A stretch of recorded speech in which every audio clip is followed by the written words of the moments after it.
இந்த 2026ஆம் ஆண்டுல விருச்சிக ராசிக்கு என்ன மாதிரியான பலன்கள் இருக்கு அப்படின்னு சொல்லி கேட்டு தெரிஞ்சுக்கலாம். 2026ஆம் ஆண்டு விருச்சிக ராசி அன்பர்களுக்கு பார்த்தீங்கன்னா பொருளாதார ஏமாற்றங்கள் அடைவதற்கான வாய்ப்புகள் உண்டு. ரொம்ப கவனமாக இருக்கணும். அதில் எந்த டவுட்டும் கிடையாது. Share market, crypto currency, investment சார்ந்த விஷயங்களை ரொம்ப கவனமாக இருங்க. 2026 ஜூனுக்கு அப்புறம் பார்த்தீங்கன்னா தொழிலில் ஒரு முன்னேற்றங்கள் ஏற்படும். புதிய வாய்ப்புகள் கிடைக்கும். உங்களுக்கு இருக்கக்கூடிய நெருக்கடி, கடன் பிரச்சனை, பொருளாதார தடை எல்லாமே விலகுவதற்கான ஒரு வாய்ப்பு 2026ஆம் ஆண்டு ஜூனுக்கு அப்புறம் இருக்குது. இந்த 4ஆம் இடத்துல ராகு இருக்கும்போது பார்த்தீங்கன்னா இடம், வண்டி, வாகனம் சார்ந்த விஷயங்களில் பிரச்சனை வரும். ஒரு வீடு வாங்கிறதுக்கான சூழ்நிலை வரும், வாங்கி தான் ஆவீங்க.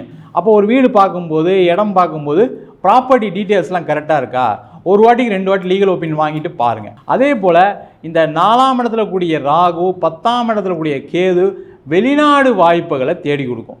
மொத்தத்தில் பார்த்தீங்கன்னா இந்த விருச்சிக ராசி அன்பர்களுக்கு ஃபஸ்ட்டு ஒரு 6 மாதம் கொஞ்சம் கடுமையான நெருக்கடி, பொருளாதார நெருக்கடி, தொழிலில், வேலையில் கொஞ்சம் பிரச்சனைகள் வரும். அடுத்து வரக்கூடிய ஜூன் மாதத்துக்கு அப்புறம் எல்லா நிலைமைகளும் மாறி நல்லா சீரும் சிறப்பாக வாழ்வதற்கான ஒரு வாய்ப்பு உறுதியாக உண்டு.